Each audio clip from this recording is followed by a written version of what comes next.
last year I was at a wedding in Jaipur in India, and I'd been invited as a guest. The young man was born in this country, but had a very close attachment to India. And his bride was Iranian, and she also had heard things about India as being a place worth visiting. So they decided to have their wedding in an Indian palace, one of the palace hotels. So I arrived there, and on the second day I was staying with the groom's party, and the best man came up and sat next to me in the hotel bar with a pint of, I think, Kingfisher or something. He'd obviously had one or two, and he leaned over and he said, Satish, I've heard that India is a place where people come to find themselves. It has a reputation throughout history of changing everyone. And he said, I've been here a couple of days, but I'm not feeling anything yet. And so I offered to buy the next round, and perhaps that would accelerate his growth. But that India is the place where I was born. And if I can share a little bit about the faith and the interfaith history of that country, I think it will give us a bit of context in terms of the journey that we're all on. So that this India, this is the India where the Jews, the Jewish nation, have said on record that the only nation where they were allowed to establish their own community without reciprocity, without demands, and where they've never been persecuted is India. The Parsis who fled from Persia when the Islamic expansion was underway in the early part of the first millennium, they landed on the shores of India in a boat with carrying a sacred flame which in living memory had never been extinguished. And they approached the king of Gujarat at that time and asked him, sanctuary, may we have somewhere, a little place where we can establish a settlement and build our lives.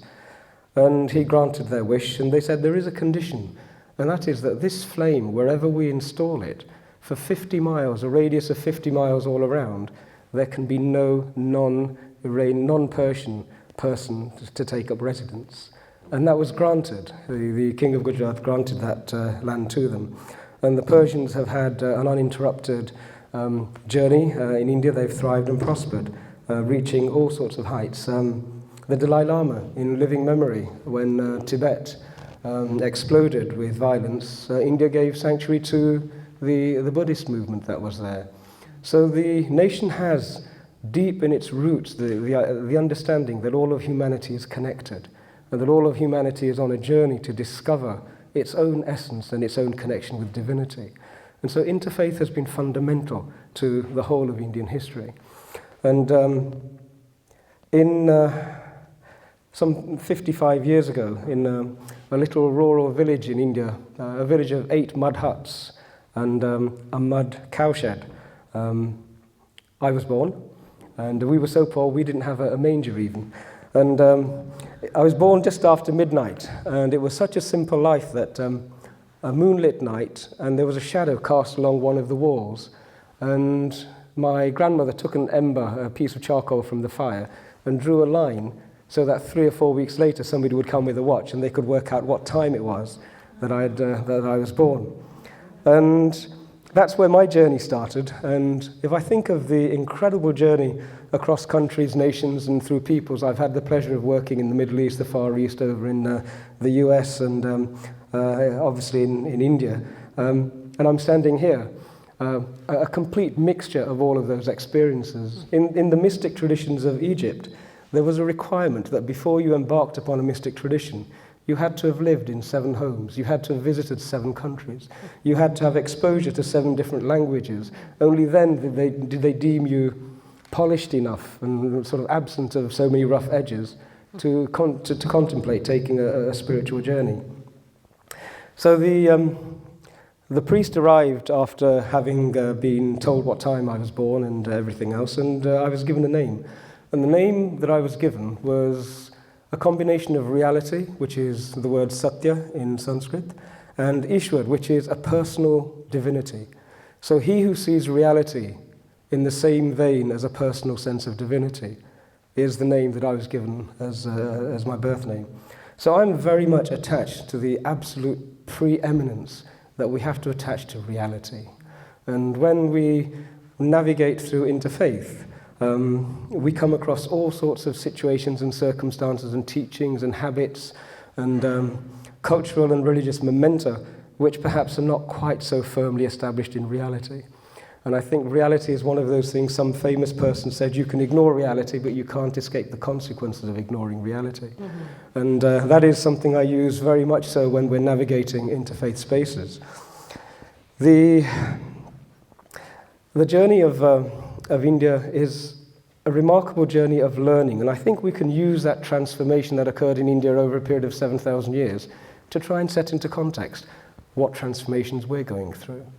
So India has placed, and the Dharmic traditions have placed as their foundations, the notion that wisdom and harmony are absolutely the prerequisites for human evolution. And that's as against the notion that faith and belief are prerequisites for human evolution. They are diametrically opposing processes in terms of how we navigate existence. Now, if you've understood the severity and the seriousness of the remark I've just made, there are many places in this world, and not too long ago even in this particular country, where I would not have been able to articulate that statement. But speaking as an infidel, idol worshipper, a heathen, a kafir, etc., who is entitled not to believe, I would also ask you, please, if you find anything I say uncomfortable or discomforting, please disbelieve it, ignore it. I don't have any requirement for you to believe and accept what I'm saying, but I'm just sharing that with you. We navigated our spiritual and religious and cultural evolution on the basis that wisdom and harmony are absolutely sacrosanct. And wisdom is different to faith and belief from our point of view. We say wisdom is the capacity to discard a truth when it no longer becomes a truth. The capacity to discard a belief when your heart and your head is saying to you, this doesn't fit. We have a complete acceptance and understanding that the human being, our physical form, our mental and spiritual form, is constructed, and it requires harmony and wisdom in order for it to be healthy. Your average CIA movie will show you somebody being connected to a lie detector, and that's because there are physiological changes in our body when we try and internalize a lie. We cannot be beings who are going to thrive and prosper if in our depths there are lies that we hold dear. So we discarded the idea that beliefs and a faith in beliefs were going to be the recipe for human evolution. So we will happily look at a belief system and say, actually, here are the pros, here are the cons, but I don't have to accept any of this if my current experience is challenging it. So as I grew up, one of my earliest teachings I remember was, my parents taught me, they said, even if divinity were to manifest in front of you and make a claim, if your head and your heart felt, I don't accept this, you have a right and a duty to say, no, I'm sorry, I don't accept this. Even if divinity were to say that to you and demand of divinity an explanation and say, okay, convince me. I have these God-given abilities of reason and my heart is telling me there's something at odds, convince me. And if those of you who have come across the Bhagavad Gita, it's one of the core texts of Sanatana Dharma Hinduism. It's a conversation between divinity and a human being. And having understood everything that divinity was explaining to him, at the end of it he still says, that's all fantastic, but prove it. Yeah. He says, I want to see it before I believe it. Mm-hmm. And that is something that we build our religious and spiritual lives on. The notion that we have divine attributes which help us identify when something is wrong, even though we may not understand it. And that those gifts are absolutely critical and valuable when you're trying to navigate an interfaith space.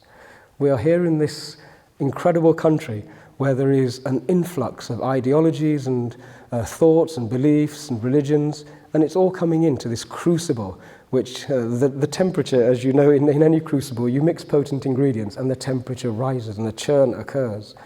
But when you have that churn, you also have the opportunity of purifying gold, of purifying the deepest parts of our understandings and our human essences. And so I see this happening on a daily basis now, faster than ever before. The days where you would grow up born in a village and probably pass away in the same village, not having traveled more than 50 miles in any particular direction, they've all disappeared. Our children are travelling to far-flung corners of the world, and they are navigating them with their deepest instincts. They're encountering people, they're making friendships with ideologies that are totally alien to the ideologies that were established in this land over such a long period of time. And those innate qualities, they are having to rely upon them and learn how to navigate an uncertain world using those innate qualities. And those innate qualities, I think, are going to come to the forefront in this country at this time. In India, we have never had a theocracy. That is key. We have never had a group of people dictating to anybody else. We have had a complete chaotic free-for-all in that anybody could stand up and say, this is what I believe, and in that environment people would be invited to tear them to shreds. And depending upon which lineage you're associated with, there are some lineages that do that very aggressively, forcefully, and they follow the short but steep learning curve of spiritual progression, and there are others that do it very gently and nurturing and carefully allowing a person's understanding of their own essence to develop slowly. And so we have the whole gamut, but we have never had in all of that time a theocracy. Not only have we never had a theocracy, we have some traditions and lineages who exist to tear down theocracies. And you may see them in Varanasi at the time of the Kumbh Mela. They come from the forest, they come from the mountains, they carry tridents. They are the, shall we say, the very dynamic, far out, totally committed servants of the freedom of religious thought. If you engage in a debate with them, they have no niceties, they have no pleasantries. They will take what you have said and portray it and spread it onto the table in front of you and then pick holes and delight in every little flaw they can find and throw it back at you and require you to defend it. Now that degree of spiritual freedom, that degree of interfaith interaction is what we are seeing emerging in this country. We are in the process of a theocracy being transformed into a true religious democracy. And that is never going to be simple, and that is never going to be without vested interests challenging it.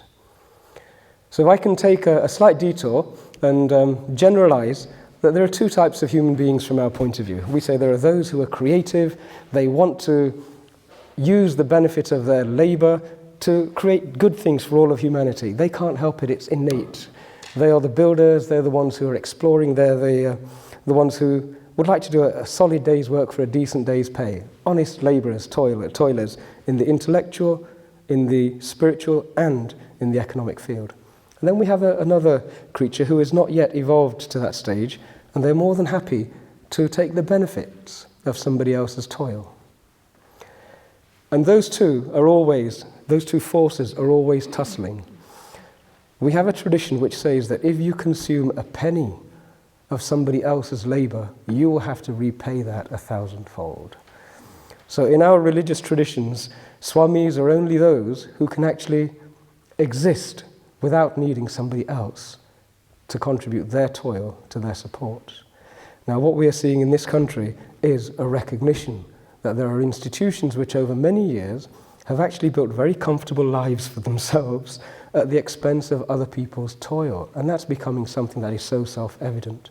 And as this churn continues, we're going to see them more and more being required to actually justify the basis upon which they have built their edifices and their infrastructure and their corporate, multinational, multi-generational enterprises. They will be required to actually validate those, and they'll be judged against all sorts of other ideologies that are coming here as well. Interesting times. But interfaith is for the courageous souls. It's for those souls who have attained a certain degree of tranquility, that they're willing to expose their vulnerabilities and to be able to step forward and say, okay, I grew up with all of these ideas, but some of these are to the exclusion of the ideas of the person in front of me. I'm going to have to sacrifice some of those, and I'm willing to expose myself psychologically and spiritually. To do that, can I find somebody in front of me who can hold my hand and help me to move towards that place? This is not a journey for people who have got deeply held, rigid views. This is a journey where only those who are genuinely with open heart and genuinely connected to the wider good, they will thrive and prosper. the whole churn will carry them to that place where they can actually articulate the vision that's innate, that they know that they have, but perhaps haven't had the opportunity to articulate it. Equally, this churn is going to be so powerful that those rigid ideologies, they will get crushed. And we will see them fall and tumble so fast. The world that we're in, something happens in a CNN broadcast is broadcast in Texas. Within 24 hours, immediately on forums all around the world, the buzz has gone out that these things were said. And immediately there is a wave on the Twitter feeds, there are Twitter storms, and a backlash comes straight away saying that was inappropriate. This is how fast communication is happening.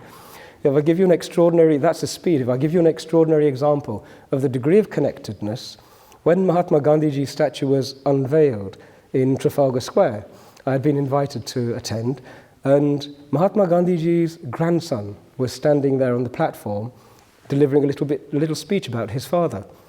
And so, being a true 21st century religious person, I tweeted it out. Yeah. And I'd forgotten that the gentleman who assassinated Mahatma Gandhiji, his nephew, was one of my friends. And so I tweeted out that this is what his grandson has said. He tweeted back saying, well, the world's changing and a new story is going to come out about my ancestors. And I couldn't help but feel that never before has humanity been in a situation where people across worlds, across history, across time and in different countries could be connected just like that. And so the change that's going to come is going to come really fast, and it's happening right now. So the more of us who can loosen our deeply held beliefs and become open to receiving, the better it's going to be. The two people who I mentioned, those who are perhaps better termed as looters and those who are creators, the looters are just as passionate. They want to hold on to their ill-gotten gains. They want to keep their power structures. They want to keep everything that has been constructed over a long period of time, irrespective of whether it's in alignment with human rights as we see them, or whether it's not in alignment. They still want to do that. So though that churn is very, very much evident. And so interfaith is under threat. But here's the good thing. If you define interfaith as the genuine interaction of people who have got some sense of connectedness, who want to connect with other people of open hearts, that's real interfaith. But we're in a world where we're now hearing of fake news. And so I'm going to launch a phrase into the Twitter sphere and everything else. Yeah. Fake interfaith. Okay? Fake interfaith exists. How do we identify it? Fake interfaith is when the vested powers that be, those who have got established positions that they want to protect, they create the appearance of genuine dialogue. Those who are poachers suddenly cast themselves as gamekeepers, and their intention is nothing more than to prevent the genuine, dangerous, hard work of tough talk from happening. Their interaction is more interested in creating the appearance of the forum, but creating parameters such that there is dynamic exchange within those parameters, but never letting it extend and push beyond those parameters. And so fake interfaith is what we are seeing under threat. But what we are also seeing is genuine interfaith, and that is the interaction. Vox populi, vox Deus, the voice of the people is the voice of divinity. And so people are actually bypassing all of the old structures. They're creating their Facebook groups, they're creating their local community groups, and they are doing the genuine work of interfaith engagement. And the interfaith engagement that's absolutely necessary is at the grassroots level. We live in our own shared communities, we talk and work with each other, we explore each other's ideologies. It's only when you get to the rarefied atmosphere of theologians and those grand titles, and I was going to wear some bling when I came in today, and we discussed it in the car, and I said, well, no, I'm not going to wear bling today. But when you get to the, and no disrespect.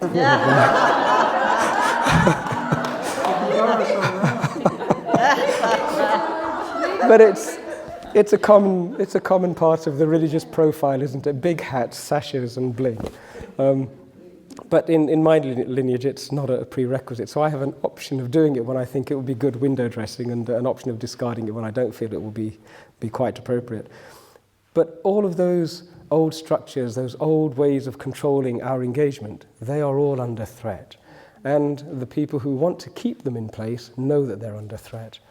But we have to remember that there is, we were driving in and I could see tulips and crocuses coming out. right? And no matter what you do, life is going to create its own ways to fulfill its purpose, which is life existing exuberantly. We have just finished the celebration of Holi, which is an explosion of colours. And the intention has always been to break down the smallness and the barriers that we create amongst ourselves.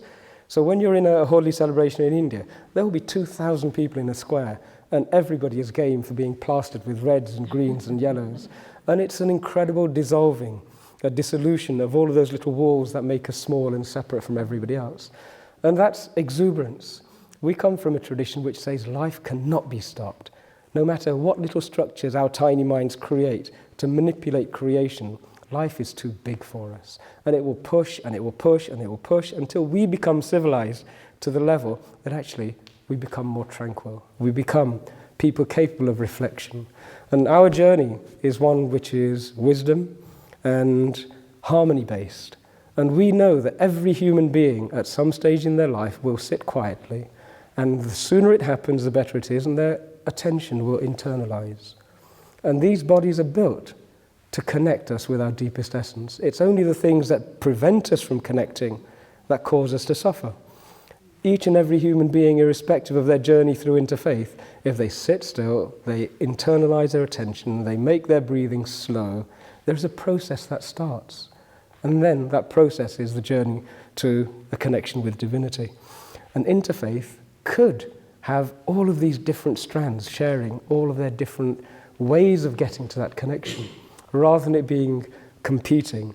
We're from a collaborative tradition, and yet at the moment there is a competitive energy in the world which says human beings are separate and different, and rather than focusing on the differences, interfaith helps us to focus on the similarities. And those are the areas where the greatest work will be done. In terms of focusing on the similarities, there's just one little idea I wanted to mention, and I think this is the biggest failure of interfaith. If you had a patient who had, let's say, been diagnosed with cancer, so there's a terminal illness there, there's something causing deep suffering there, and the surgeons got together and they all sat down and they said, well, let's talk about the good bits of his body. Yep. Right? You would not be very happy with those surgeons. And yet I've been to so many interfaith meetings where there's a great big elephant in the middle of the room. Nobody is talking about the elephant. They're all talking about, well, let's do the nice things. But the nice things do not cause the problems. The nice things are not the reason why there is so much attention to interfaith. It's the difficult things that we should, each and every one of us, be saying, look, we're all grown adults, right? Call me a pillock, call me a prat, but here's what I believe. Educate me and teach me and show me where I've made a mistake. That's the real work of interfaith. And yet at the higher levels, there is such a desire not to go there. And we have to take the formal mechanisms for interfaith into that space. If we lead them there, they will go there. They will not go there otherwise. And I think that's going to be the next work that all of the interfaith groups need to do. Encourage those higher up, those who are the experts, to recognize that we're in a time where experts are falling like dominoes at the moment, whether it's the experts who predicted, no, Brexit won't happen, whether it's the experts who predicted that actually if Brexit happens, our economy is going to be destroyed, whether it's the experts who are saying that the currencies are going to, in Europe, are going to become absolutely worthless if this happens. The demise of the experts is upon us. And the religious experts who have made wonderful careers, often at the public expense, becoming religious experts, they too are listed for obsolescence. And it will be us who are the actual workers on the ground doing the great work that Debbie and her group here are determined to do here in Brighton.